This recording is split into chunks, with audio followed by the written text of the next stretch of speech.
أعوذ بالله من الشيطان الرجيم بسم الله الرحمن الرحيم আজকে একটি ছোট্ট হাদিস বর্ণনা করছি। হাদিসটি হলো বিসমিল্লাহ সম্পর্কিত। কোরআন শরীফের বিভিন্ন স্থানে স্থানে উপদেশ রয়েছে যে প্রত্যেক কাজ বিসমিল্লাহ বলে আরম্ভ করো। রাসূলুল্লাহ সাল্লাল্লাহু আলাইহি সাল্লাম বলেছেন, যে কাজ বিসমিল্লাহ ব্যতীত আরম্ভ করা হয় তাতে কোনো বরকত থাকে না।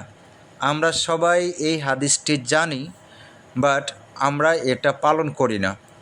আপনারাই চিন্তা করে দেখুন, আপনারা প্রত্যেকটি কাজ শুরু করার আগে বিসমিল্লাহ বলে শুরু করেন কি না।